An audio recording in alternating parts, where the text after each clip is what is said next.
முற்போக்கு எழுத்தாளர் கலைஞர் சங்கத்தின் சார்பாக எங்களுடைய அன்பான வணக்கங்களை தெரிவித்துக் கொள்கிறோம். இன்றைக்கு எங்கள் அமைப்பின் சார்பாக டெல்லியில் நடைபெறுகின்ற அந்த போராட்டத்தை நாங்கள் ஆதரிப்பதோடு, அந்த போராட்டத்திற்கு எதிராக காவல்துறை நடத்தியிருக்கக்கூடிய காட்டுமிராணித்தனத்தை கண்டிக்கிறோம். தமிழ்நாடு முழுவதும் எங்களுடைய அமைப்பு இந்த போராட்டத்திற்கு ஆதரவாக நடைபெறும் இயக்கங்களில் தங்களையும் இணைத்துக் கொள்கிறது என்பதை இந்த இடத்திலே சேர்த்துக் கூறுகிறோம். மிக குறிப்பாக நீட் உள்ளிட்ட ஒன்றிய அரசு நடத்தக்கூடிய பல்வேறு தேர்வுகளில் நடைபெறுகின்ற குளறுபடிகளை, முறைகேடுகளை கண்டித்து இன்றைக்கு டெல்லியில் காக்ரோச் ஜனதா பார்ட்டி என்கின்ற அந்த இயக்கமும் பல்வேறு மாணவர் அமைப்புகளும் சேர்ந்து கடந்த 20 நாட்களுக்கு மேலாக போராடி வருகிறார்கள்.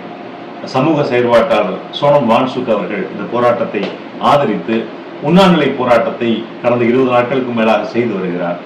இந்த சூழலில் அவரை வலுக்கட்டாயமாக கைது செய்து மருத்துவமனையில் சேர்த்திருக்கிறது ஒன்றிய அரசு. இந்த போராட்டத்தை பல்வேறு வகையில் ஒடுக்க நினைத்த ஒன்றிய அரசு நேற்றைக்கு ஒரு காட்டுமிராணித்தனமான தாக்குதலை மாணவர்கள் மீது நடத்தி இருக்கின்றது. அந்த தாக்குதலில் இதுவரை இல்லாத அளவிற்கு, குறிப்பாக கடந்த 2014க்கு பிறகு பிஜேபி அரசாங்கம் வந்த பிறகு டெல்லியில் நடைபெறுகின்ற போராட்டத்தில் காவல்துறையோடு RSS காரர்களை ஊடுருவ செய்கின்ற வேலை தொடர்ச்சியாக நடைபெறுகிறது.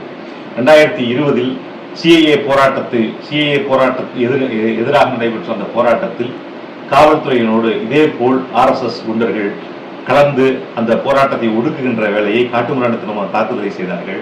JNUவிலும் அதே நடைபெற்றது. தற்போது நேற்று நடைபெற்ற போராட்டத்திலும் கூட காவல்துறையினரோடு சேர்ந்து அடையாள அட்டை அணியாத பல்வேறு RSS குண்டர்கள் கலந்து வந்து அந்த போராட்டக்காரர்களை தாக்கி இருக்கிறார்கள். இது உண்மையில் வன்மையாக கண்டிக்கத்தக்கது. அதோடு சேர்ந்து டெல்லி காவல்துறை ஒன்றிய அமைச்சகத்தினுடைய கட்டுப்பாட்டில் இருக்கிறது. இன்றைக்கு ஒன்றிய அரசினுடைய வேலை என்பது அரசியல் சட்டத்தை பாதுகாப்பது. போராடுவது என்பது அரசியல் சாசனம் நமக்கு வழங்கி இருக்கக்கூடிய உரிமை. அறவழியில் போராடுவதற்கு எல்லா உரிமையும் நமக்கு இருக்கிறது. ஆனால் ஒன்றிய உள்துறை அமைச்சகமே இந்த போராட்டத்தை, அரசியல் சாசனம் வழங்கி இருக்கக்கூடிய போராட்டத்தை மறுப்பது என்பது உண்மையில் கண்டிக்கத்தக்க ஒன்றாகும். மத்திய தேர்வு முகமை கலைக்கப்பட வேண்டும் என்றும், ஒன்றிய அமைச்சர் பதவி விலக வேண்டும் என்றும் மாணவர்கள் கோரிக்கையை தமாகா மனதார ஆதரிக்கிறது.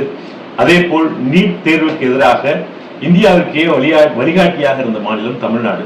இன்றைக்கு தமிழ்நாடு இந்த விஷயத்தில் மௌனமாக இருப்பது நமக்கு வியப்பாக இருக்கிறது. தமிழ்நாடு அரசு உடனடியாக இந்த போராட்டத்திற்கு தமிழ்நாட்டின் சார்பாக தங்களுடைய முழுமையான ஆதரவை வழங்க வேண்டும் என்று இந்த இடத்திலே நாங்கள் கேட்டுக்கொள்கிறோம். அதோடு தமிழ்நாட்டில் இருக்கக்கூடிய பல்வேறு ஆசிரியர் அமைப்புகளும், பெற்றோர் ஆசிரியர் கழகங்களும் நம் பிள்ளைகளுடைய எதிர்காலத்தை, நம்முடைய பிள்ளைகளுடைய கல்வியின் மீது இன்றைக்கு விழுந்து